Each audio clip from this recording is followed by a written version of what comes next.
Hello everyone, welcome back. बेटा आज हम पढ़ेंगे डीएनए रेप्लिकेशन। ठीक है, मॉलिक्यूलर बेसिस ऑफ इनहेरिटेंस का बहुत इंपॉर्टेंट टॉपिक है, क्लास 12th का। ठीक है, तो ये इसमें काफी कॉन्सेप्चुअल क्वेश्चंस भी आते हैं आपके, और क्लास 12th के लिए तो इम्पोर्टेंट है ही ये सब्जेक्टिव के लिए, और ये नॉलेज के लिए भी इम्पोर्टेंट है, आपके एग्जाम्स के लिए भी है, और आपके कुछ इंटरव्यू क्वेश्चंस भी इससे बन जाएंगे। ठीक है बेटा, तो देखते हैं डीएनए रेप्लिकेशन में क्या हुआ।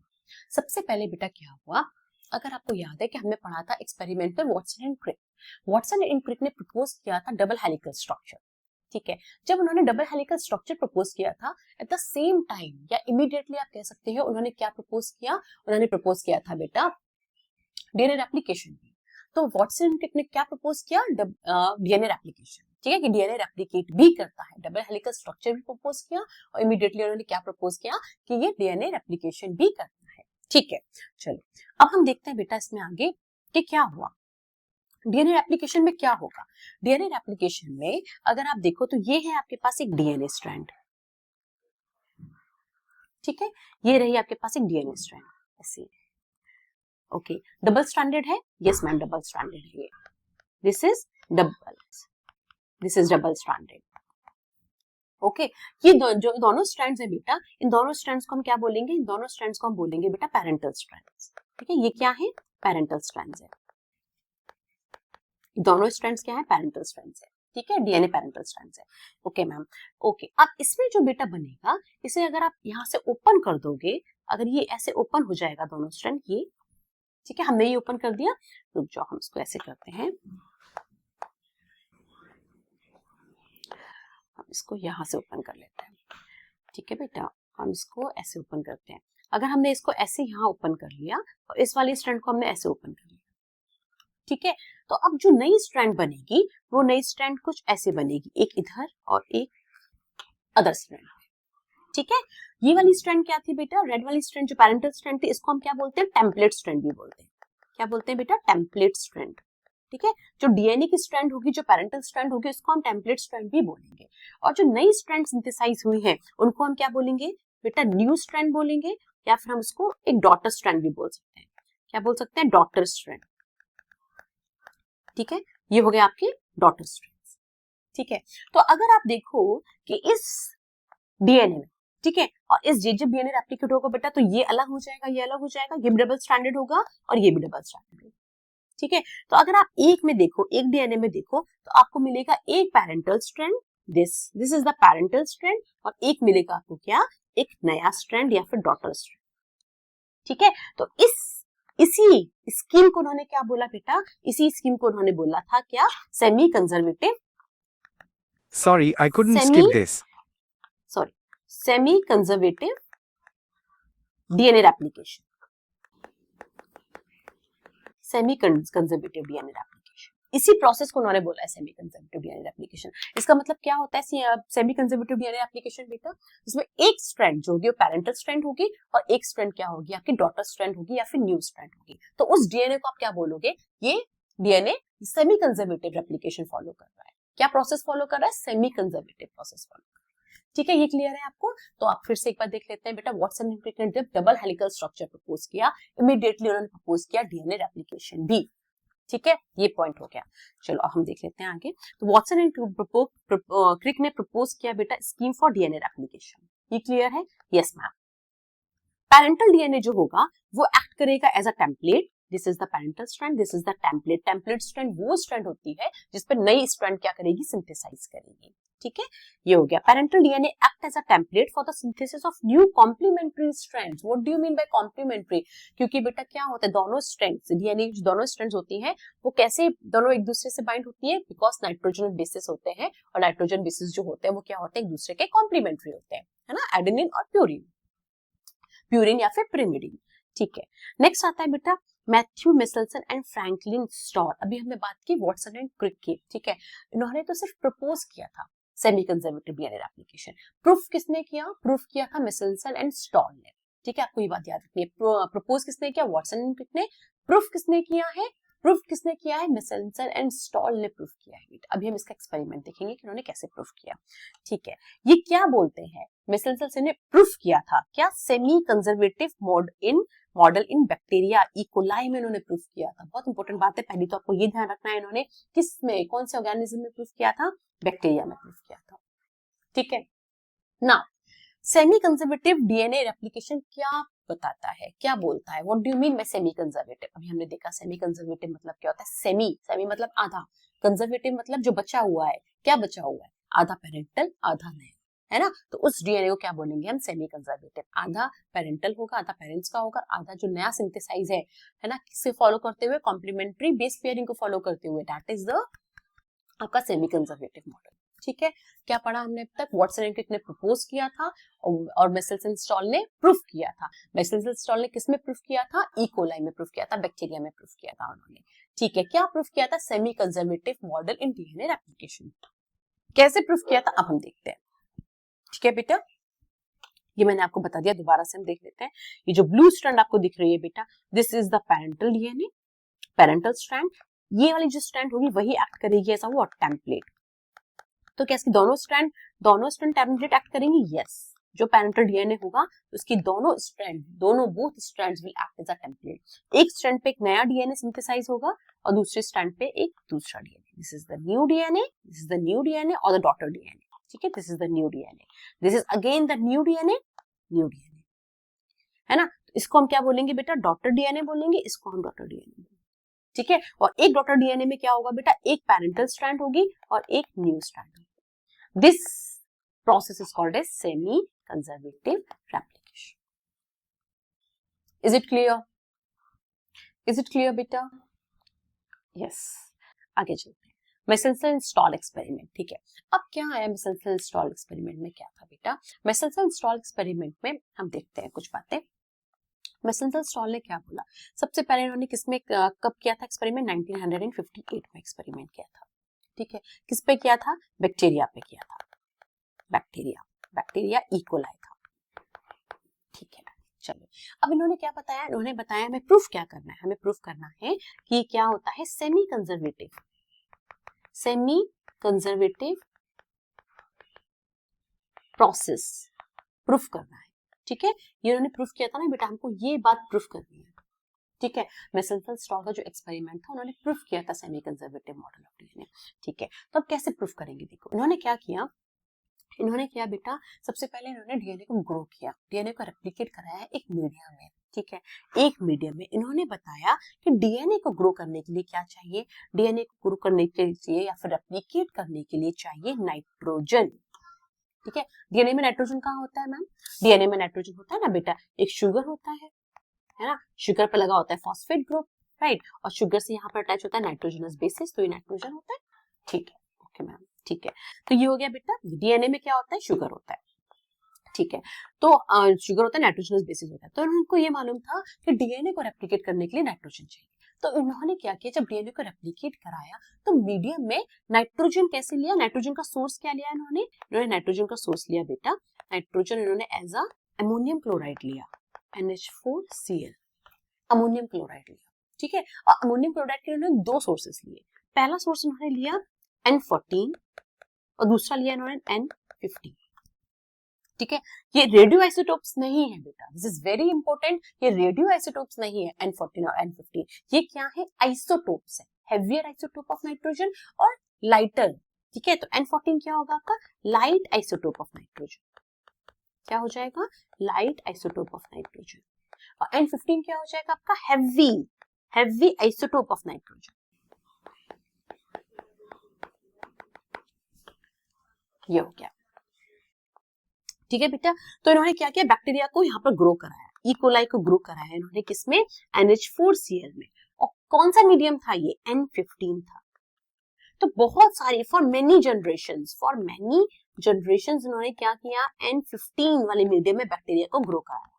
तो जब N15 वाले मीडियम में बहुत जनरेशंस तक उन्होंने ई कोलाई को ग्रो कराया, तो ई कोलाई के डीएनए में जो नाइट्रोजन होगा वो कैसा होगा मैम? N15 होगा। कोई प्रॉब्लम नहीं। क्या दोनों स्ट्रैंड्स में N15 होगा? यस मैम, क्योंकि बहुत जनरेशंस तक उन्होंने ग्रो कराया था, तो दोनों स्ट्रैंड्स कैसे होंगे? N15 होंगे। ये क्लियर हो गया? ठीक है मैम, ये क्लियर हो गया। तो बैक्टीरिया इनको कैसे मिल गया? बैक्टीरिया इनको मिल गया जिसकी नाइट्रोजन पे कौन सा आइसोटोप है बेटा? N15 isotope. ये क्लियर है? ठीक है मैम, ये क्लियर है। अब हमें क्या करना है बेटा, देखो अब इनको बैक्टीरिया मिल गया N15 वाला, ठीक है। अब इन्होंने क्या कराया, इन्होंने ये कराया, अब इन्होंने मीडियम चेंज कर दिया। कौन सा मीडियम ले लिया? N14 मीडियम, ठीक है। तो अब इन्होंने बैक्टीरिया को ग्रो कराया, तो जो बैक्टीरिया का डीएनए होगा बेटा, अभी तक तो डीएनए में क्या था? अभी तक डीएनए में N14 था, ठीक है। अभी तक डीएनए में कैसा था? N14 था, ये था दोनों में, इसमें भी N14, इसमें भी सॉरी N15 था, इसमें भी 15 था, करेक्ट है ना बेटा? हैवी आइसोटोप था। अब जब N14 आया, तो N14 आया तो कैसा स्ट्रैंड हो जाएगा मैम? एक हो जाएगा N15 और दूसरा हो जाएगा क्या? आपका N14। सिमिलरली ऐसा यहाँ पर भी हो जाएगा। यस यस मैम, ठीक है। ये दोनों strand will act as a template, है ना? तो ये दोनों strand will act as a template. एक टेम्पलेट पर जब एक डीएनए एप्लीकेशन होगा तो एक मिलेगा पेरेंटल और एक मिलेगा आपका क्या? New strand. This will be new, this will be new, ठीक है। तो एक पेरेंटल स्ट्रैंड से आपको क्या मिला बेटा? एक पेरेंटल स्ट्रैंड से हमको 2 डॉटर डीएनए मिले, है ना? और ये 2 डॉटर डीएनए कैसे मिले मैम? ये मिले हमको हाइब्रिड, ठीक है, जिसमें एक में था 15, एक में था 14। क्लियर है? Yes ma'am, clear. Parental DNA जब N14 वाले मीडियम में रेप्लिकेट किया तो उसके आधे सेमी कंजर्वेटिव मोड हो गया ना बेटा। ये देखो, एक 15 होगा पेरेंटल स्ट्रैंड, एक नया स्ट्रैंड होगा। तो एक नया स्ट्रैंड जब N14 वाले मीडियम में ग्रो करेगा तो नाइट्रोजन कैसा हो जाएगा? N14। तो ये 100% क्या हो गया बेटा? हाइब्रिड हो गया, 100% हाइब्रिड हो गया। जब ये 100% हाइब्रिड को हमने फिर से ग्रो कराया, कौन से वाले मीडियम में ग्रो करा रहे हैं? अब हम ग्रो करा रहे हैं बेटा अगेन दोबारा से, किसमें कराएंगे? 14 में कराएंगे, ठीक है। तो कितने स्ट्रैंड्स आपको मिल जाएंगे? हमको 4 स्ट्रैंड्स मिल जाएंगे। ये 2 strand will act as a template, these 2 will also act as a template. तो इससे भी बेटा 2 बनेगा, इससे 2 बनेगा, इससे 2 बनेगा, इससे 2 बनेगा, है ना? तो आपको कैसे मिल जाएंगे? यहाँ पर 4 मिल जाएंगे, ठीक है। देखते हैं 14, ठीक है बेटा। तो यहाँ एक मिल जाएगा आपको ये वाला स्ट्रैंड, एक मिल जाएगा आपको ये वाला स्ट्रैंड, एक और मिल जाएगा आपको ऐसे वाला स्ट्रैंड, एक मिल जाएगा आपको ये वाला स्ट्रैंड, ठीक है। तो इसका मतलब यहाँ पर आपको क्या मिल गया? देखो यहाँ पर अब क्या हो रहा है, यहाँ पर हाइब्रिड वाला जो है, क्योंकि एक पेरेंटल स्ट्रैंड जो होगी N14 वाली, वो N14 वाले मीडियम में ही ग्रो कर रही है। तो ये कैसी हो जाएगी बेटा? क्या आपकी प्योर हो जाएगी, है ना? ये प्योर कैसी हो गई? आपकी N14 हो गई। ये क्या हो गई? आपकी हाइब्रिड। ये क्या होगा? N14। ये क्या हो जाएगा? आपका हाइब्रिड अगेन, ठीक है। तो अब कैसा आपको मिला? आपको मिला 50% हाइब्रिड और 50% कैसा? 50% लाइटर। 14 क्या है बेटा? 14 तो लाइटर वाला है ना। 15 क्या था? 15 था आपका हैवी आइसोटोप और 14 क्या था? Lighter isotope. तो ये बात समझ में आई आपका? जैसे जनरेशंस आपकी बढ़ती जाएंगी, this was the first generation, this was the second generation, जैसे ही आपकी जनरेशंस बढ़ती जाएंगी तो लाइटर वाला क्या हो जाएगा? क्वांटिटी ज्यादा होता जाएगा, हाइब्रिड वाला क्या होगा? उसका कम होता जाएगा, ठीक है बेटा। ये समझ में आया? अब हम इसका पॉइंट्स देख लेते हैं। क्या 1958 में उन्होंने किया एक्सपेरिमेंट, ठीक है। डीएनए को डिवाइड करने के लिए नाइट्रोजन चाहिए। सोर्स क्या था? Ammonium chloride. 2 सोर्सेस, 2 कल्चर लिया है इन्होंने बेटा। एक लिया N15 वाला अमोनियम सॉल्ट, एक लिया इन्होंने N14 वाला अमोनियम सॉल्ट। अमोनिया क्या है? सॉल्ट है बेटा, है ना? तो N15 क्या था बेटा? हैवी आइसोटोप था, हैवी डेंसिटी का था, इसकी डेंसिटी ये ज्यादा वेटेड होता है ना बेटा, of nitrogen. So N15 was incorporated to both strands of bacterial DNA and the DNA become heavier, right. N14 जो दोनों स्ट्रैंड में आएगा और डीएनए क्या हो जाएगा? बैक्टीरियल डीएनए, और डीएनए क्या हो जाएगा बेटा? लाइटर, है ना। जब आपका डीएनए कुछ ऐसा होगा N15 तो ये क्या हो जाएगा? हैवी डीएनए हो जाएगा। कैसा हो जाएगा बेटा? हैवी डीएनए हो जाएगा। और जब आपका N14 हो जाएगा तो ये कैसा हो जाएगा? आपका लाइटर डीएनए हो जाएगा। इससे क्या पता चलेगा हमको हैवी डीएनए और लाइटर डीएनए से? जब इन्होंने ये वाला एक्सपेरिमेंट परफॉर्म कर लिया बेटा, तो इन्होंने इस वाले एक्सपेरिमेंट से क्या देखा? इन्होंने ये एक्सपेरिमेंट से देखा कि जब सेमी कंजर्वेटिव मोड चल रहा था, इन्होंने क्या किया? एक सेंट्रीफ्यूगेशन किया। कौन सा सेंट्रीफ्यूगेशन किया मैम? CSCl वाला, सीजियम क्लोराइड, ठीक है। नॉर्मल सेंट्रीफ्यूगेशन हम करते हैं तो क्या होता है बेटा, नॉर्मल सेंट्रीफ्यूगेशन आप करोगे तो डीएनए क्या होगा, नीचे सेटल हो जाएगा। सेंट्रीफ्यूगेशन प्रोसेस होता है जो हाई स्पीड पर रोटेट करते हैं, जिससे क्या डेंस मटेरियल क्या होता है वो सेटल डाउन हो जाता है। जो सेटल डाउन होता है उसको पैलेट बोलते हैं, जो ऊपर वाला पार्ट होता है उसको सुपरनेटन बोलते हैं। हमने इससे प्रीवियस लेक्चर में भी ये किया था। ठीक है बेटा, तो अगर आप सेंट्रीफ्यूगेशन टेस्ट ट्यूब में करोगे तो आपका जो लास्ट वाला पार्ट होगा, नीचे वाला पार्ट होगा, वो क्या हो जाएगा आपका पैलेट। ठीक है, और जो ऊपर वाला पार्ट होगा वो क्या हो जाएगा आपका supernatant. Supernatant, is it clear? Yes ma'am clear है।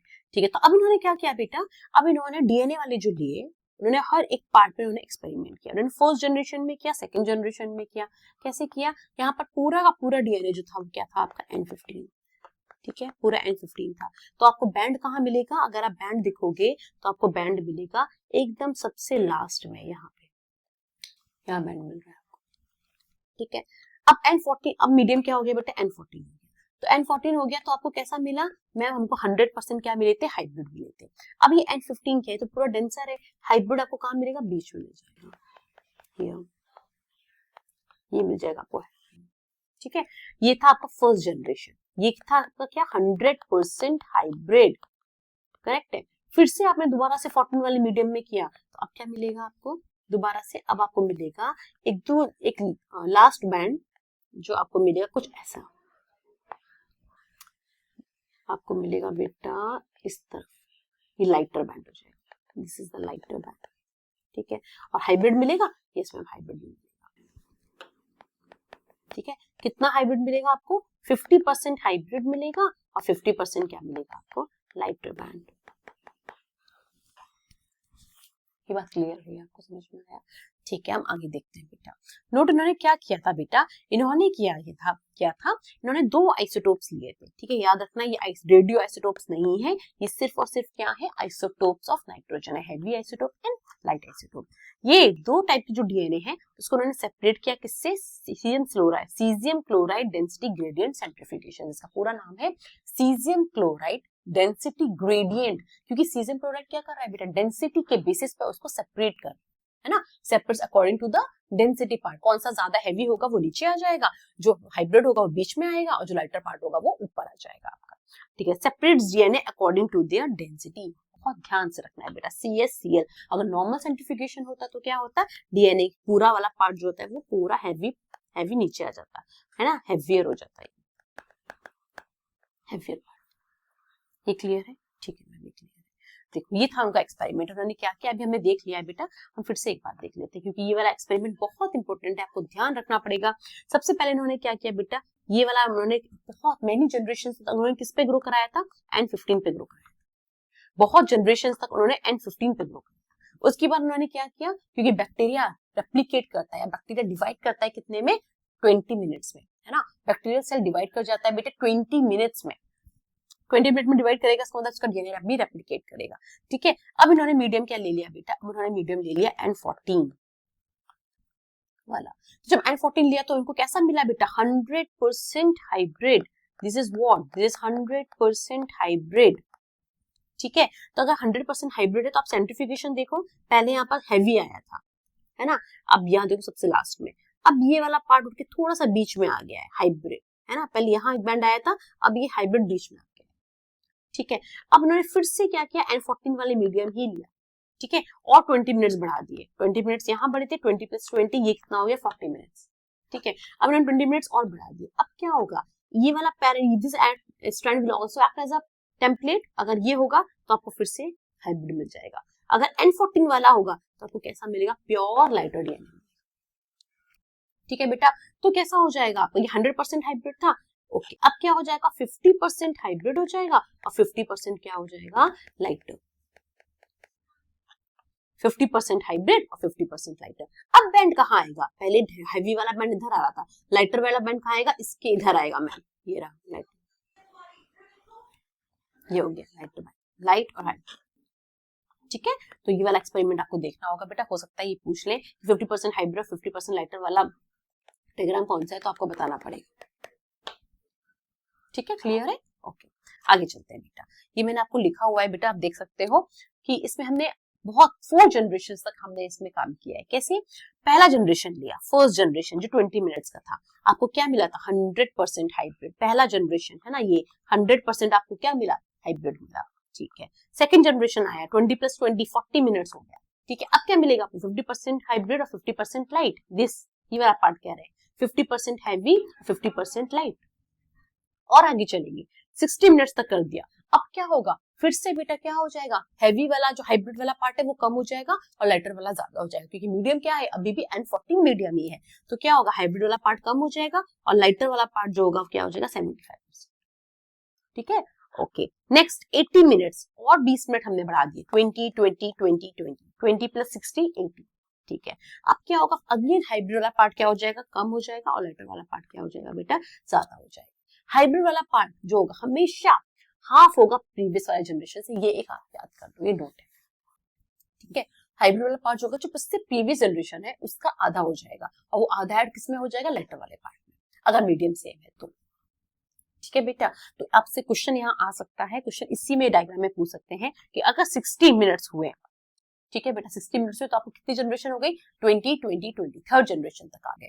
थर्ड जनरेशन तक आगे तो हाइब्रिड वाला पार्ट कितना होगा और लाइटर वाला पार्ट कितना होगा? क्या हैवी वाला पार्ट कितना होगा? हैवी तो नहीं होगा, 0 होगा। हाइब्रिड कितना होगा बेटा? हाइब्रिड होगा 25% और लाइटर वाला पार्ट कितना होगा? 75%। आप ऐसे निकालना। फर्स्ट जनरेशन में 100% आपका होगा क्या?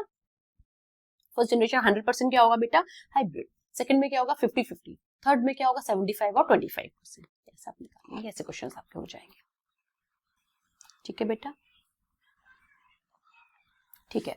तो मेसेल्सन स्टॉल ने क्या प्रूफ कर दिया बेटा? इससे ये प्रूफ हुआ कि हर एक जनरेशन में क्या हो रहा है, अगर हम 914 वाला मीडियम ही ले रहे हैं तो हाइब्रिड वाला पार्ट कम हो रहा है और लाइटर वाला पार्ट ज्यादा हो रहा है। इसका मतलब जो पेरेंटल स्ट्रैंड है उसमें नई स्ट्रैंड क्या हो रही है? ऐड हो रही है। इससे इसने क्या प्रूफ कर दिया कि यस, डीएनए रेप्लिकेशन कैसा होता है? सेमी कंजर्वेटिव होता है।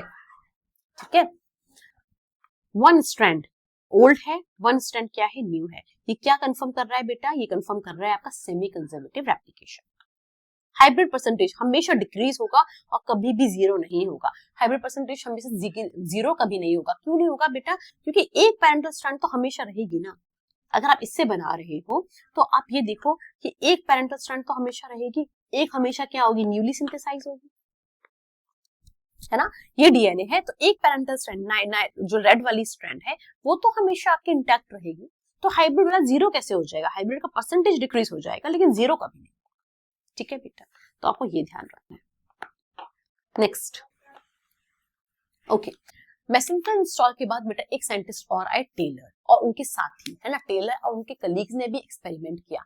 क्या एक्सपेरिमेंट किया बेटा? उन्होंने सेम ये सेमी कंजर्वेटिव मॉडल वाला एप्लीकेशन किया। ठीक, किस पे किया? मेसेल्सन स्टॉल ने किया था बैक्टीरिया इकोलाई पे, टेलर एंड कलीग्स ने किस पे किया बेटा? प्लांट पे किया। ठीक है, तो सबसे पहला एक्सपेरिमेंट किस पे हुआ था? बैक्टीरिया पे हुआ था। उसके बाद सेमी कंजर्वेटिव वाला रेप्लिकेशन किस पे प्रूव हुआ है बेटा? बैक्टीरिया में प्रूव हुआ है। बैक्टीरिया में कहां पे? इकोलाई में प्रूव हुआ है। ठीक है, तो किसने किया था बेटा?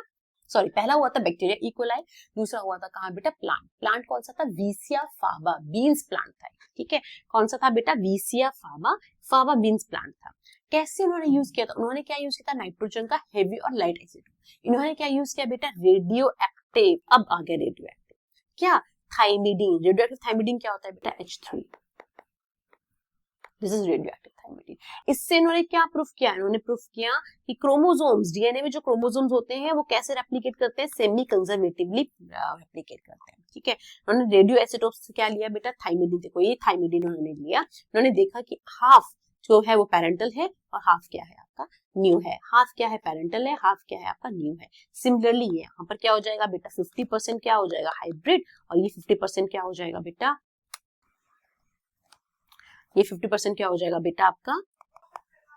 लाइटर, है ना। यहाँ पर भी आप देख सकते हैं हाइब्रिड वाला जो हो जाएगा वो कितना हो जाएगा आपका? ये तो हो जाएगा बेटा आपका 100%, हाँ सॉरी 100% हो जाएगा हाइब्रिड आपका। यहाँ पर हो जाएगा आपका 50%। दिस इज 50% न्यू और 50% क्या हो जाएगा आपका?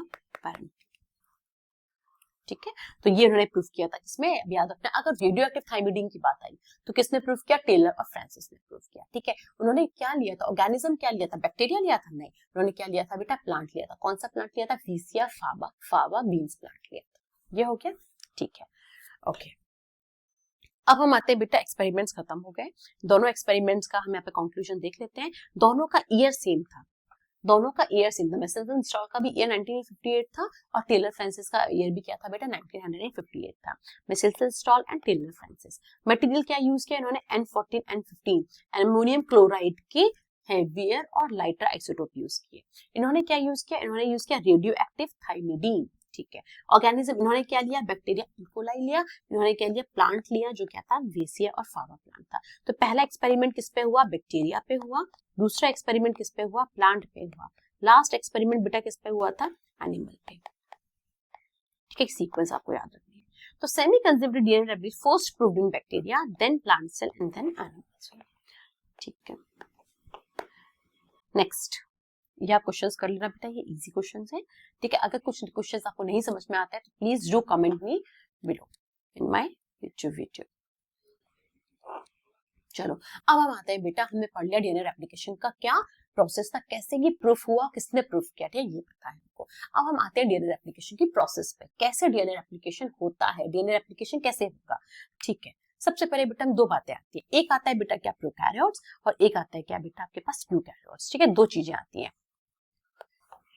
ठीक है, तो यहाँ पर हम बात कर रहे हैं बेटा दो बातों की, एक बात कर रहे हैं हम किसकी, प्रोकैरियोट्स की, ठीक है, और एक हम बात कर रहे हैं किसकी बेटा, यूकैरियोट्स की। ठीक है, एक प्रोकैरियोट्स हो गया और एक यूकैरियोट्स हो गया। प्रोकैरियोट्स की अगर आप बात करो, अगर हम बैक्टीरिया की बात करें या फिर हम यूकैरियोट्स की बात करें, तो यहाँ पर हमको मालूम है ये एक सेल है।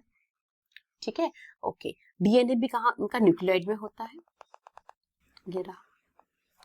ठीक है, यूकैरियोट्स में क्या होता है, यूकैरियोट्स में न्यूक्लियस होता है प्रॉपरली। ठीक है बेटा, ये हो न्यूक्लियस। तो इनका डीएनए रेप्लिकेशन कहाँ होगा बेटा, साइटोप्लाज्म में होगा। यस मैम, इनका डीएनए रेप्लिकेशन कहाँ होगा बेटा, यूकैरियोट्स का न्यूक्लियस में होगा। इनका न्यूक्लियस जो रेप्लिकेशन होगा बेटा, इनका रेप्लिकेशन कौन से फेज में होगा बेटा, कौन से फेज में होगा, यूकैरियोट्स का होगा बेटा एस फेज में, है ना। और इनके केस में क्या होगा, इनके केस में होगा बेटा prior to fission. Prior to fission मतलब क्या होता है, जब सेल को डिवाइड करना था, है ना, फिजन मतलब, फिजन एक प्रोसेस है सेल डिवीजन की, जब सेल को डिवाइड करना था जस्ट उससे पहले, प्योर मतलब उससे पहले ही क्या हुआ है, डीएनए रेप्लिकेट हुआ है। कहाँ पे हुआ है बेटा, साइटोप्लाज्म में।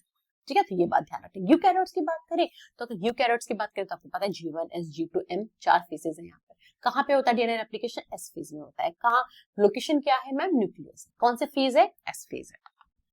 ठीक है, तो ये दो बातें हमने कर ली। अब हम बेटा अगर बात करें, अब हम ये देखते हैं, जैसे ये डीएनए है, ठीक है, दिस इज द डीएनए।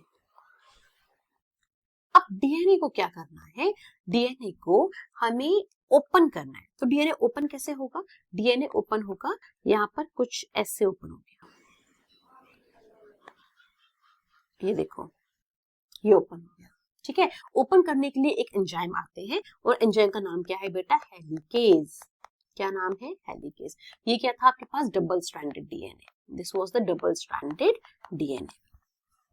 ठीक है, ये डबल स्ट्रैंडेड डीएनए था, हेलिकेज आ गया। हेलिकेज ने क्या किया, ओपन किया। ओपन कहां से किया मैम, ओरिजिन से ओपन किया था। कहां से ओपन किया था बेटा, ओरिजिन से। ये जो आपका सेंटर वाला पार्ट था, ये वाला पार्ट, इसको बोलते हैं बेटा ओरिजिन ऑफ रेप्लिकेशन।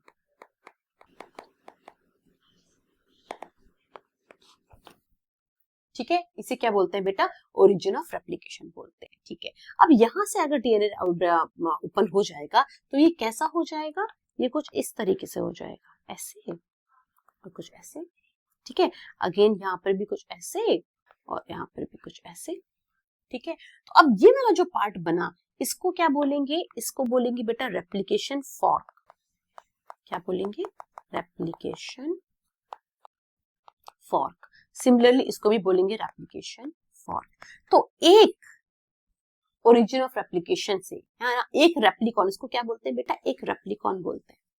ठीक है, डीएनए क्या करता है बेटा, डीएनए रेप्लिकेट करता है। ठीक है, तो एक जो यूनिट होती है ना, यूनिट ऑफ डीएनए रेप्लिकेशन, उसे क्या बोलते हैं, रेप्लिकॉन बोलते हैं। मतलब बहुत बड़ा डीएनए है, तो डीएनए क्या करेगा बेटा, पार्ट्स में डिवाइड होगा, है ना, पार्ट्स में रेप्लिकेट होगा। पहले इतना पार्ट रेप्लिकेट हो गया, फिर इतना पार्ट हो गया, फिर इतना पार्ट हो गया।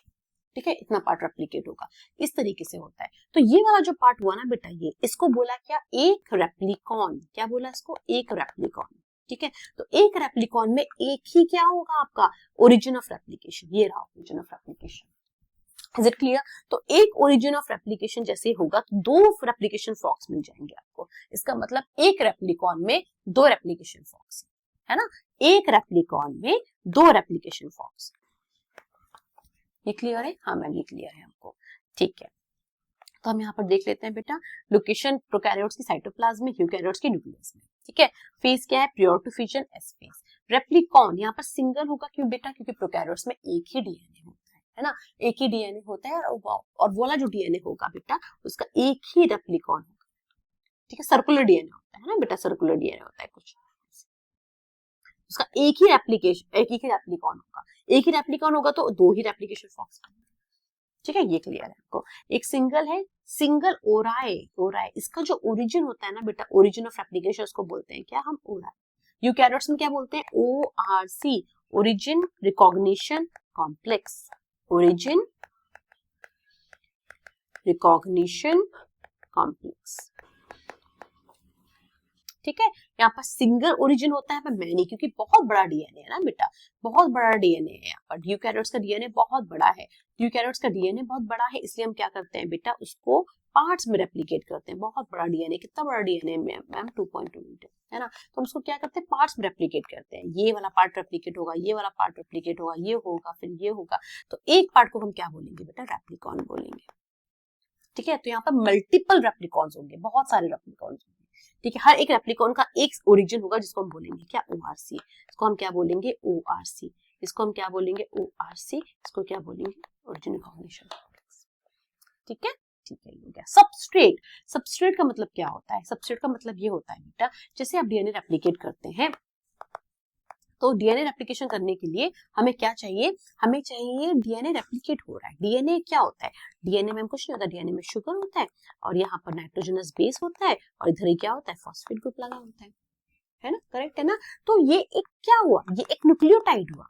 What is this, this is a nucleotide, है ना। तो जैसे डीएनए में ऐड क्या होगा, डीएनए में ऐड होंगे बेटा क्या, न्यूक्लियोटाइड्स, है ना। Polymer, DNA, what is DNA, DNA is a polymer of nucleotides, polymer of nucleotides. तो डीएनए को क्या करना है, डीएनए को रेप्लिकेट करना है ना, अपनी कॉपी बनानी है। तो अपनी कॉपी कैसे बनाएगा, न्यूक्लियोटाइड्स को ऐड करते करते बनाएगा अपनी कॉपी, न्यूक्लियोटाइड्स को ऐड करता रहेगा। तो न्यूक्लियोटाइड्स को ऐड कैसे करेगा, अभी हम देखते हैं। चलो इसमें देख लेते हैं बेटा, हमने जो अभी पढ़ा फिर से एक बार उसको रिवाइज कर लेते हैं।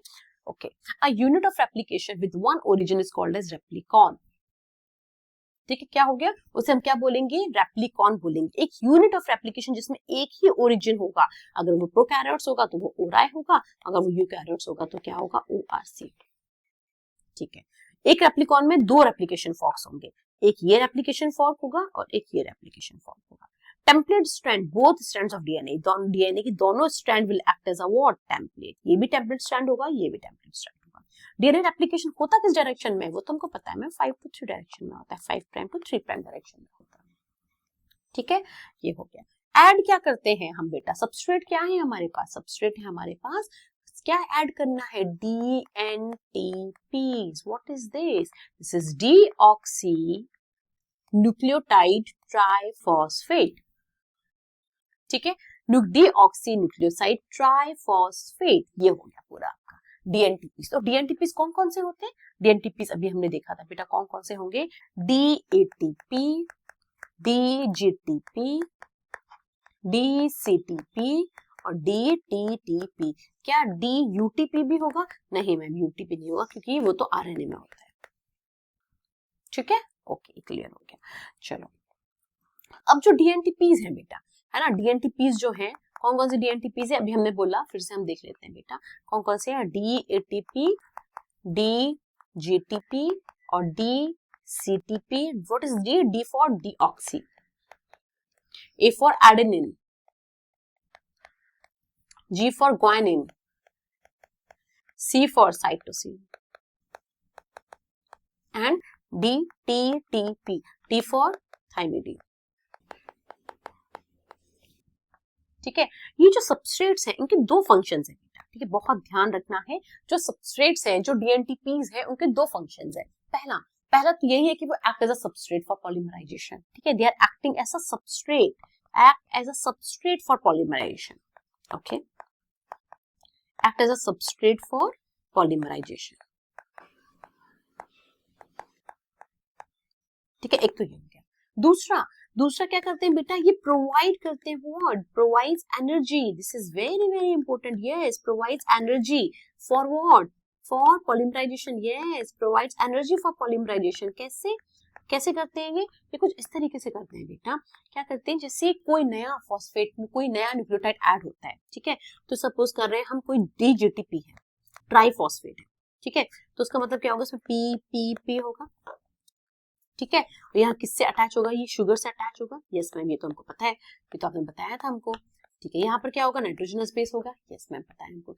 अब क्या होगा, ये जो फॉस्फेट्स हैं, जो पहला फॉस्फेट है, सेकंड फॉस्फेट है, थर्ड फॉस्फेट है, करेक्ट है, आपको पता है कि ये दोनों फॉस्फेट जो होंगे वो क्या हो जाएंगे बेटा, रिमूव हो जाएंगे, है ना, रिमूव ड्यूरिंग पॉलीमराइजेशन, ये मैंने आपको बताया था लास्ट प्रीवियस सेशन में, यस, ये दोनों जो फॉस्फेट होंगे, ठीक है, इसे क्या बोलेंगे, एक सिंगल फॉस्फेट जो होता है उसको क्या बोलते हैं बेटा, पीआई, है ना, फिर उसको आईपी, इनऑर्गेनिक फॉस्फेट, क्या बोलते हैं उसको, इनऑर्गेनिक फॉस्फेट, ठीक है। अगर दो फॉस्फेट होते हैं, दो, है ना, ये दो फॉस्फेट की बात करें तो हम क्या बोलते हैं बेटा, पायरोफॉस्फेट, क्या बोलते हैं, पायरोफॉस्फेट, ठीक है। तो यहाँ पर ये दो फॉस्फेट्स रिमूव हो रहे हैं, है ना, पायरोफॉस्फेट रिमूव हो रहा है, तो पायरोफॉस्फेट जब रिमूव होगा तो वो एनर्जी प्रोवाइड करेगा। एनर्जी किसके लिए एनर्जी प्रोवाइड करनी है, करना क्या है, एनर्जी इसलिए प्रोवाइड करनी है बेटा क्योंकि आपको क्या करना है, न्यूक्लियोटाइड को ऐड करना है। न्यूक्लियोटाइड कहाँ ऐड होगा, इस शुगर, जो कोई भी शुगर जो होगी उसका 3' OH होगा ना यहाँ पर, और यहाँ पर क्या होगा 5' फॉस्फेट, तो नया जो न्यूक्लियोटाइड ऐड होता है बेटा तो कहाँ ऐड होता है, 3' OH पे ऐड होता है। जब 3' OH पे ऐड होगा कोई नया न्यूक्लियोटाइड, दिस इज न्यूक्लियोटाइड, तो ऐड होगा तो इस पे ऐड होगा, तो इसके लिए एक हमें एनर्जी चाहिए, तो एनर्जी कौन प्रोवाइड करेगा, ये दो फॉस्फेट्स प्रोवाइड करेगा, पायरोफॉस्फेट, है ना, pyrophosphates provide energy for polymerisation. What is this bond, this is called as phosphoester bond, right, phosphoester bond.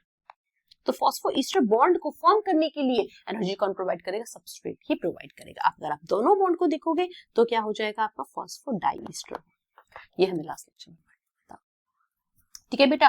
तो इसी तरीके से क्या हो जाएंगे, डीएनटीपीज ऐड होते जाएंगे और पॉलीमराइजेशन होता जाएगा और पॉलीमर ऑफ न्यूक्लियोटाइड्स बनते जाएंगे। इसका मतलब क्या होगा, डीएनए रेप्लिकेट कर लेगा। तो this is the process of DNA replication, ठीक है। हम फिर से एक बात देख लेते हैं बेटा, देखो एक थी template strand, this is the template strand, ये रहा आपका टेम्पलेट स्ट्रैंड, है ना, और ये भी है आपका टेम्पलेट स्ट्रैंड, ठीक है, ठीक है बेटा। तो अब हम क्या करते हैं, अब हम ये देखते हैं हमें करना क्या है। अब हमें प्रोसेस को एक बार फिर से देखते हैं। अभी तो हमने बस देख लिया कि कैसे डीएनटीपीज ऐड होंगे, अभी आपने डीएनटीपीज को ऐड करना देखा। अब हम देख रहे हैं प्रोसेस हो कैसे रहा है। देखो अगर डीएनए रेप्लिकेशन, डीएनए कुछ इस तरीके से है, ठीक है, ये रहा आपका डीएनए। एक है आपका क्या 5' to 3', एक है आपका 3' to 5', ये है आपका डीएनए। बहुत ध्यान से समझना बेटा, बस 2 मिनट की बात है, बहुत ध्यान से समझ लो।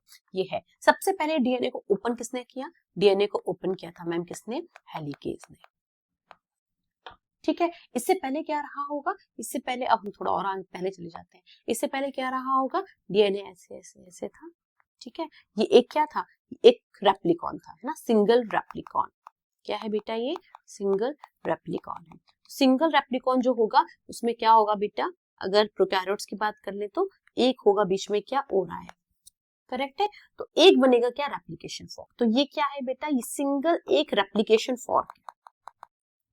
ऐसा दूसरा भी होगा, तो ये एक सिंगल रेप्लिकेशन फॉर्क है जो आप पढ़ रहे हो, ठीक है। तो हम एक एप्लीकेशन फॉर्क की स्टोरी पढ़ लेते हैं, सिमिलरली दूसरी भी कैसी होगी बेटा, ऐसी ही होगी। अब हमें क्या करना है बेटा, देखो अब हमें क्या करना है, हमें ये करना है 5' to 3' डीएनए सिंथेसिस होता है, ये हमें पता है ना। डीएनए सिंथेसिस कैसे होता है, 5' to 3' वाले डायरेक्शन में होता है, 5' to 3' वाले डायरेक्शन में होता है। तो 5' वाला जो होगा, सबसे पहले जो आएगा एंजाइम जिसे हम बोलते हैं एंजाइम, वो आएगा क्या बेटा, पहले आया हेलिकेज, तो हेलिकेज ने क्या कर दिया, ओपन कर दिया, ठीक है, पहला काम हेलिकेज का। दूसरा काम आया बेटा एसएसबी प्रोटीन्स। एसएसबी प्रोटीन्स का काम क्या होता है, जैसे ये ओपन हो जाएगा तो यहाँ पर ये ऐसे लग जाएगी, कहेंगे मैं इसको बाइंड नहीं होने दूंगी, है ना, single strand binding protein. SSB क्या होती है, सिंगल स्ट्रैंड बाइंडिंग प्रोटीन। क्या बोलते हैं इनको, सिंगल स्ट्रैंड बाइंडिंग प्रोटीन, ठीक है। तो ये सिंगल स्ट्रैंड बाइंडिंग प्रोटीन्स यहाँ के अटैच हो जाएंगे, कहेंगे हमें दोबारा से इसको क्या होगी, बाइंड नहीं होने देंगे, है ना, इनको अनबाइंड होकर रखेंगे, ठीक है। अब आएंगे एंजाइम कौन से बेटा, आपके मेन एंजाइम आएंगे जिनका नाम है डीएनए पॉलीमरेज। क्या नाम है इनका, डीएनए पॉलीमरेज। इनका पूरा नाम क्या है, इनका पूरा नाम है डीएनए डिपेंडेंट डीएनए पॉलीमरेज, ठीक, ये इनका पूरा नाम है, डीएनए डिपेंडेंट डीएनए पॉलीमरेज, ठीक है। तो अब डीएनए डिपेंडेंट डीएनए पॉलीमरेज का दो बातें हैं। क्या बातें हैं, ये कहते हैं हमें दो चीजें चाहिए। क्या चाहिए, हमें चाहिए सबसे पहले एक प्राइमर चाहिए। क्या चाहिए, primer. What is primer, primer एक आरएनए प्राइमर होता है बेटा, आरएनए प्राइमर होता है, ठीक है, आरएनए प्राइमर जो कुछ न्यूक्लियोटाइड्स का होता है, अप्रॉक्स 10 न्यूक्लियोटाइड्स लॉन्ग होता है, 10 न्यूक्लियोटाइड्स लॉन्ग होता है, छोटा सा होता है, ठीक है। कौन बनाता है बेटा, इसको बनाने के लिए भी एंजाइम आते हैं, इनका नाम है क्या, प्राइमेज, ठीक है। तो सबसे पहले इनको क्या चाहिए, इनको एक प्राइमर चाहिए। डीएनए पॉलीमरेज कहते हैं मैं इनिशिएट नहीं कर पाऊंगा, है ना, तो मुझे कोई इनिशिएट करके दे दे, छोटा सा एक प्राइमर बना के दे दे, है ना, कुछ न्यूक्लियोटाइड्स लॉन्ग का एक प्राइमर बना के दे दे, उसके आगे मैं पूरा इलॉन्गेशन टर्मिनेशन कर लूंगा, पर मैं स्टार्ट नहीं कर सकता। तो ठीक है, स्टार्ट करने के लिए किसने हेल्प की, प्राइमेज ने हेल्प की। प्राइमेज ने क्या बनाया, आरएनए प्राइमर बनाया, आरएनए प्राइमर ये बना दिया 5 प्राइम से 3 प्राइम वाले डायरेक्शन में, है ना बेटा। This is the template strand, है ना, this is the template strand. अब जो नई बन रही है वो क्या बन रही है, आपकी न्यू स्ट्रैंड, ठीक है। अब जो भी न्यूक्लियोटाइड आएगा वो किस पे ऐड होगा बेटा, 3 प्राइम OH पे ऐड होगा और चेन ऐसे बनती जाएगी, ऐसे ऐड होते जाएंगे न्यूक्लियोटाइड्स और चेन बनती जाएगी।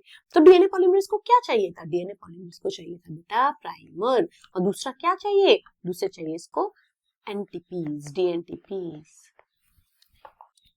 बात समझ में आई, हाँ मैम समझ में आ गई। तो ये क्या करेगा, सिंथेसिस ऐसे ऐसे ऐसे करता जाएगा, ठीक है, जैसे हेलिकेज ये ओपन करेगा ये ओपन होता जाएगा। अब यहाँ पे दूसरे स्ट्रैंड में क्या कहानी है, क्योंकि बेटा क्या हो रहा है, 5 प्राइम, है ना, this is the 5 prime, this is the, अगर आप यहाँ से इसको देखोगे तो ये 3 प्राइम होगा, और डीएनए सिंथेसिस हमेशा क्या होगा बेटा, 5 प्राइम टू 3 प्राइम होगा। तो अब यहाँ पर आरएनए प्राइमर ने सिंथेसिस कर दिया, ठीक है, आरएनए प्राइमर ने क्या सिंथेसिस किया, 5 प्राइम से 3 प्राइम डायरेक्शन में। अब न्यूक्लियोटाइड्स आएंगे और क्या कर देंगे, इसको ऐसे एक्सटेंड कर देंगे चेन को, ठीक है, बात समझ में आ रही है। तो दोनों स्ट्रैंड्स पे क्या हो जाएगा, नया डीएनए सिंथेसिस हो जाएगा। ये क्लियर है, ठीक है। अब हम बात करते हैं बेटा लैगिंग और लीडिंग स्ट्रैंड की, ठीक है। उसमें हमें क्या देखें, उसमें हमें ये देखना है कि देखो कैसे लैगिंग स्ट्रैंड का सिंथेसिस हुआ, कैसे लीडिंग स्ट्रैंड हुई है। देखो एक डीएनए आपके पास कुछ ऐसा है, ये स्ट्रैंड है। सबसे पहले क्या हुई, रेप्लिकेशन फॉर्क हम मान लेते हैं, ठीक है, कुछ रेप्लिकेशन फॉर्क हम ऐसे बना देते हैं, ठीक है, रेप्लिकेशन ऐसे फॉर्क बना देते हैं। सबसे पहले हेलिकेज ने क्या किया, इतना ओपन किया, ठीक है। उसके बाद हेलिकेज ने क्या किया बेटा, हेलिकेज ने थोड़ा ज्यादा ओपन कर दिया, ये इधर ओपन हो गया, फिर हेलिकेज ने फिर और ओपन कर दिया, ये ऐसे ओपन हो गया। बात समझ में आ रही है, ठीक है। तो एक बार में हेलिकेज एक बार में पूरा डीएनए ओपन नहीं कर सकता, क्यों नहीं कर सकता, क्योंकि उसके लिए बहुत ज्यादा एनर्जी चाहिए, है ना। हेलिकेज जो होता है वो एटीपी डिपेंडेंट एंजाइम है, क्या है, एटीपी डिपेंडेंट एंजाइम है ना, उसको एनर्जी चाहिए। क्या नाइट्रोजन बेसिस जो है ना, कैसे वो ओपन कर रहा है, डीएनए की दोनों स्ट्रैंड्स ऐसे रैप होती है, बीच में क्या होते हैं, नाइट्रोजनस बेसिस होते हैं। तो डीएनए हेलिकेज को क्या करना है, नाइट्रोजनस बेसिस को तोड़ना है, जैसे नाइट्रोजन बेसिस को ब्रेक करेंगे दोनों स्ट्रैंड्स क्या हो जाएंगे, सेपरेट हो जाएंगी, करेक्ट है। तो इनको ब्रेक करने के लिए, नाइट्रोजनस बेसिस को ब्रेक करने के लिए क्या होता है बेटा, एनर्जी की रिक्वायरमेंट होती है, और वो एनर्जी कहाँ से आती है, एटीपी से आती है। तो हेलिकेज क्या है, एटीपी डिपेंडेंट एंजाइम है। तो हेलिकेज ने सबसे पहले थोड़ा सा डीएनए ओपन किया, ठीक है, फिर उसने थोड़ा ज्यादा किया, फिर उसने थोड़ा और ज्यादा किया, ऐसा हुआ। तो अब क्या हुआ इस केस में, जब प्राइमर सिंथेसिस हो रहा था तो यहाँ पे प्राइमर सिंथेसिस हुआ, कहाँ पे हुआ बेटा, ये एक स्ट्रैंड थी, एक ये स्ट्रैंड थी, ठीक है। सबसे सबसे पहले प्राइमर सिंथेसिस का लीडिंग वाली अगर हम बात करें, यहाँ पे क्या 3 प्राइम है, यहाँ पे 5 प्राइम है, ठीक है। तो अगर हमें लीडिंग वाला बनाना था, हमें लीडिंग वाला बनाना है तो कैसे बनाएंगे, यहाँ पे 5 प्राइम बना दिया और यहाँ 5 प्राइम 3 प्राइम बढ़ता जा रहा है, बढ़ता जा रहा है, बढ़ता जा रहा है, 3 प्राइम बढ़ता जा रहा है ना। सेम यहाँ पर हम बना देते, ये 5 प्राइम था, ये 3 प्राइम था, ये बढ़ता जा रहा है, बढ़ता जा रहा है। पर अपोजिट स्ट्रैंड की अगर तुम बात करो तो अपोजिट स्ट्रैंड सबसे पहले प्राइमर यहाँ बना, करेक्ट है, सबसे पहले स्ट्रैंड कहाँ पे बना, यहाँ बना, ठीक है। तो यहाँ पर क्या हुआ, थोड़ा सा स्ट्रैंड उसने बढ़ा दिया, तो यहाँ पे तो बन गया। अब पीछे वाला स्ट्रैंड कैसे होगा, दोबारा प्राइमर बनाना पड़ेगा, ये भी तो 5 प्राइम एंड ही होगा ना। अगर ये 5 प्राइम और 3 प्राइम एंड है,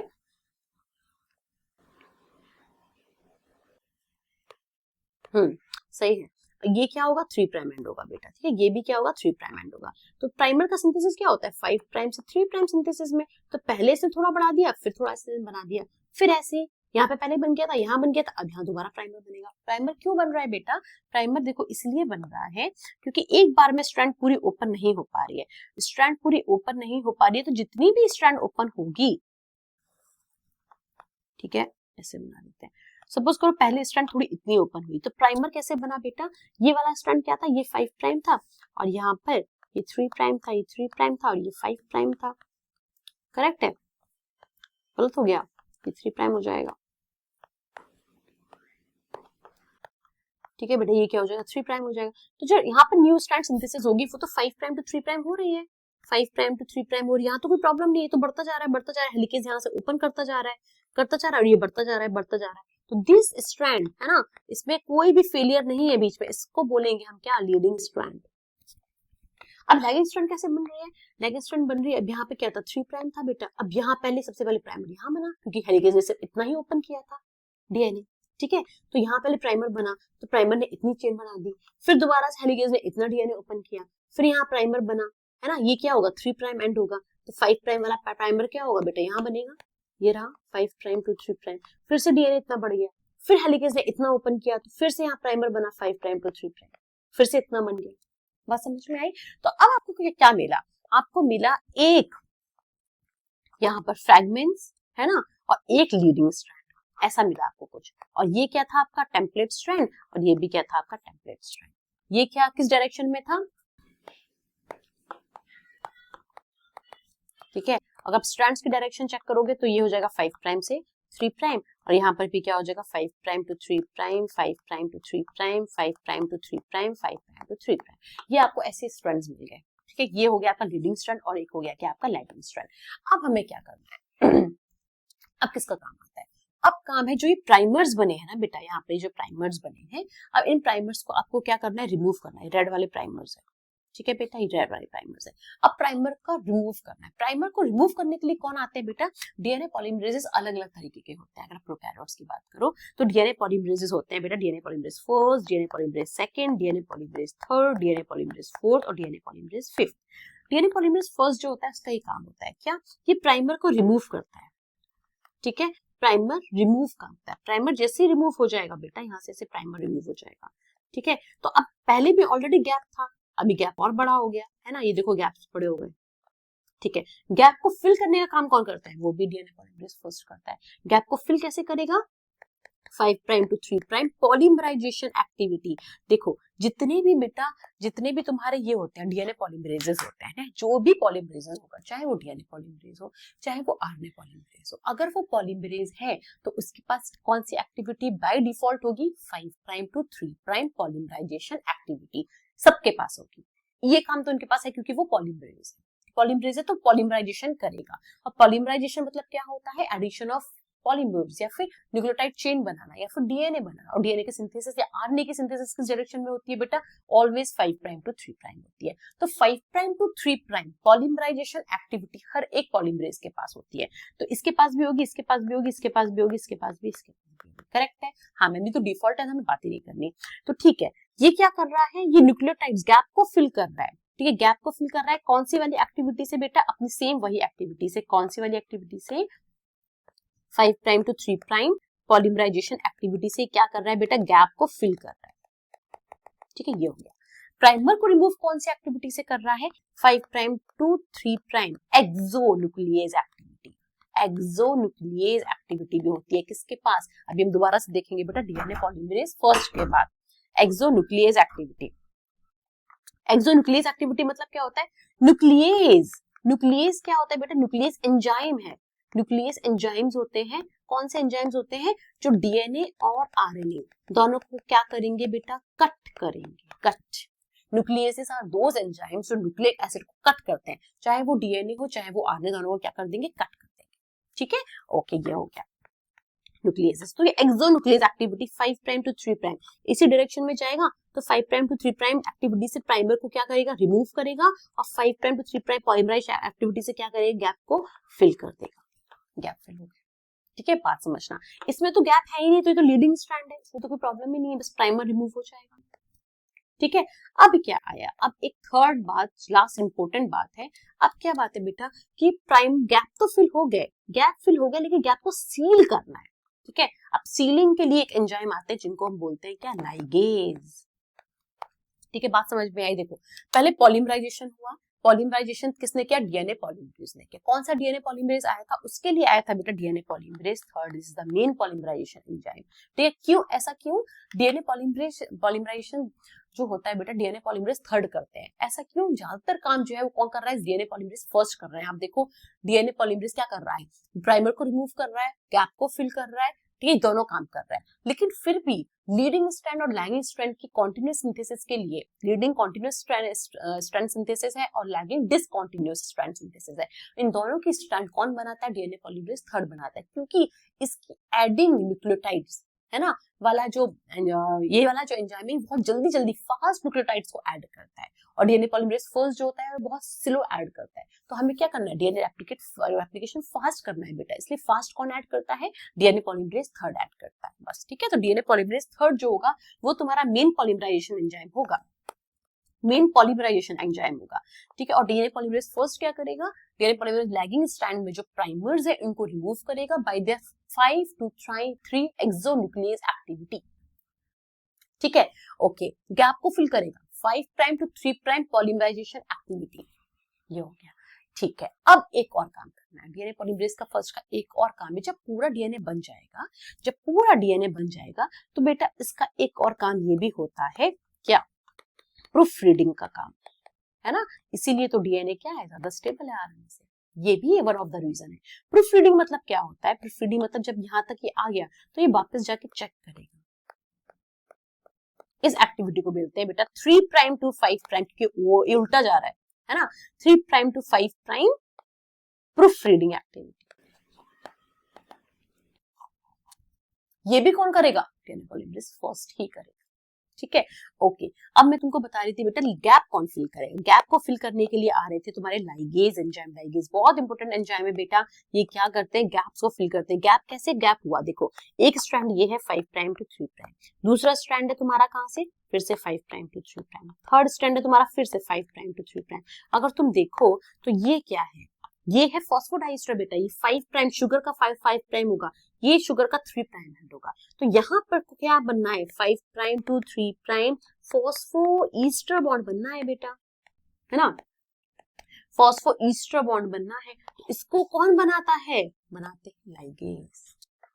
ठीक है, याद रखने वाली बात क्या है? 5 प्राइम टू 3 प्राइम, ये क्या करना है बेटा? फॉस्फोडाइस्टर बॉन्ड फॉर्म करना है इन दोनों के बीच में। तो यहाँ के बीच में क्या होगा बेटा? फॉस्फोडाइस्टर बॉन्ड फॉर्म होंगे। फॉस्फोडाइस्टर बॉन्ड को फॉर्म फिल करने के लिए, सील करने के लिए कौन आते हैं? Ligase, DNA ligase enzyme. ठीक है, ये सीलिंग का काम करते हैं। चलिए अब हम एक बार रिवाइज कर लेते हैं बेटा। ये हमने देख लिया था रेप्लिकेशन फॉर्म जो हो रहा है, ये हो रहा है। डीएनए पॉलीमरेज की दो रिक्वायरमेंट्स है, पहले एक प्राइमर बताया था मैंने, और दूसरा क्या? प्राइमर, एक स्मॉल आरएनए प्राइमर चाहिए। कौन सिंथेसाइज करेगा बेटा? प्राइमेज सिंथेसाइज करेगा। कहाँ पे? 3 prime OH end of template. Direction of primer synthesis क्या है? 5 प्राइम टू 3 प्राइम ही है। इनको क्या चाहिए? 3 प्राइम OH एंड चाहिए प्राइमर का टू ऐड न्यूक्लियोटाइड्स, है ना। एक ही प्राइमर होगा 5 प्राइम टू 3 प्राइम, करेक्ट है। इनको 3 प्राइम OH एंड ही तो चाहिए, इसमें ये न्यूक्लियोटाइड्स को ऐड करेंगे कौन? DNA polymerases. डीएनए पॉलीमरेजेस करते मैं इनिशिएशन नहीं कर सकता, मुझे कोई छोटा टेम्पलेट लाकर दे दो 5 प्राइम से 3 प्राइम वाला, जो 3 प्राइम वाला क्या हो? फ्री हो OH, मैं उस पर क्या करूं? न्यूक्लियोटाइड्स को ऐड करता रहूं। ठीक है, तो दो रिक्वायरमेंट्स क्या हुई बेटा? एक तो इनको प्राइमर चाहिए, दूसरा प्राइमर का जो 3 प्राइम OH होगा वो उस पर ऐड करते जाएंगे। करेक्ट है। अब हम कुछ एंजाइम्स देख लेते हैं बेटा, ऑलरेडी हमने एंजाइम्स पढ़ लिए पर फिर भी हम एक बार देख लेते हैं। हेलिकेज, हेलिकेज क्या करेगा, हाइड्रोजन बॉन्ड्स को ब्रेक करेगा। हाइड्रोजन बॉन्ड्स कहाँ होते हैं बेटा, ये नाइट्रोजन बेसिस जो होते हैं ना, उन दोनों के बीच में होते हैं, दो स्ट्रैंड्स के बीच में जो नाइट्रोजन बेसिस होते हैं उनके बीच में क्या होता है, ये हाइड्रोजन बॉन्ड होता है, इसको ब्रेक करते जाते हैं। Separates both strand, ATP dependent, मैंने आपको बताया था पूरा डीएनए एक बार में क्यों नहीं ओपन हो सकता, क्योंकि हेलिकेज को बहुत एनर्जी रिक्वायरमेंट होगी, इसलिए वो एटीपी डिपेंडेंट है। ठीक है, दूसरा आते हैं बेटा गायरेज। गायरेज का क्या मतलब है, गायरेज का मतलब ये है, फॉर एग्जांपल ये वायर है, ठीक है, अगर आप इसको ओपन करोगे तो ऊपर क्या होगा, ऊपर टेंशन क्रिएट हो जाएगा, है ना। एक वायर लो, उसको आप ऐसे ओपन करो दोनों को, है ना, दोनों का अगर आप ओपन करोगे तो ऊपर क्या हो जाएगा, कंडेंस हो जाएगा पार्ट, उसको बोलते हैं बेटा क्या हो जाएगा, टेंशन क्रिएट हो जाएगा। उस टेंशन को या सुपर कॉइलिंग को कौन रिलीज करता है, गायरेज, ठीक है। डिक्रीजेस नेगेटिव सुपर कॉइलिंग या टेंशन को रिलीज करते हैं, ये भी एटीपी डिपेंडेंट होते हैं बेटा, this is very important. Primase, primase क्या काम कर रहा था बेटा, आरएनए प्राइमर सिंथेसिस कर रहा था। कितने न्यूक्लियोटाइड्स लॉन्ग होते हैं, ये 4 to 15 न्यूक्लियोटाइड्स लॉन्ग होते हैं, ठीक है। SSB, single strand binding protein, ये क्या करेगा, अनबाइंडिंग ऑफ डीएनए, ये क्या करेगा, सिंगल स्ट्रैंड्स, ये सिंगल स्ट्रैंड्स पे जाके लग जाएंगे, उसको बोलेंगे दोबारा से तुमको बाइंड नहीं होने दूंगा। डीएनए लाइगेज, अभी हमने देखा, ये क्या करते हैं बेटा, ceiling of Okazaki fragments, Okazaki fragments को क्या करेंगे, सील कर देंगे। ये क्या फॉर्म करेंगे, फॉस्फोडाइस्टर बॉन्ड्स को फॉर्म करेंगे, ठीक है बेटा, बहुत इंपॉर्टेंट, ध्यान रखना है आपको। टोपोआइसोमरेज दोबारा से वही है, topoisomerase also called as what, gyrase, ठीक है। ये आगे बेटा आपके क्या, पॉलीमरेजेस जिनकी हम बात कर रहे थे, ठीक है बेटा, ओके।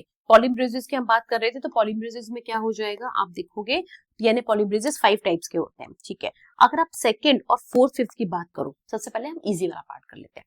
सेकंड और फोर्थ फिफ्थ की बात, वो दोनों का काम क्या है, डीएनए रिपेयर का, हटा दें इसको ठीक है। दूसरा आता है डीएनए पॉलीमरेज थर्ड, है ना, ये मेन एंजाइम है दोनों के लिए, लीडिंग और लैगिंग स्ट्रेंथ के लिए। इनके पास क्या होगा, इनके पास 5 prime to 3 prime polymerisation activity, तो सबके पास ही होगी ना, सारे डीएनए पॉलीमरेजेस, करेक्ट है, तो इनके पास भी 5-3 पॉल एक्टिविटी है। इनके पास बहुत सारे काम है, इसलिए उन्होंने जो 5 prime to 3 prime polymerisation activities पे कम ध्यान दिया, है ना, इसलिए मेन एंजाइम कौन हो गया बेटा, डीएनए पॉलीमरेज थर्ड हो गया, करेक्ट है, नाइस मैम, ठीक है।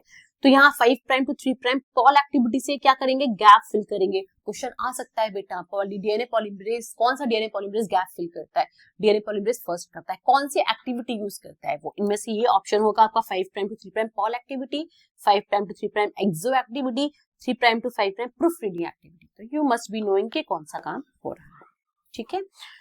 चलो ये आप, मैंने अपनी डायग्राम बनाया है, अभी देख लेना। एक रेप्लिकॉन होता है, एक रेप्लिकॉन में 2 रेप्लिकेशन फॉर्क्स होते हैं हेलिकेज वर्क करता है, फिर एसएसबी प्रोटीन्स उस पे अटैच हो जाती है जाके, फिर ये क्या होता है, रेप्लिकेशन फॉर्क ओपन हो जाता है। ओपन होगा तो 5 प्राइम to 3 प्राइम क्या होगा, प्राइमर सिंथेसिस होगा, यहाँ पर भी प्राइमर सिंथेसिस होगा, यहाँ पर भी प्राइमर सिंथेसिस होगा, ठीक है।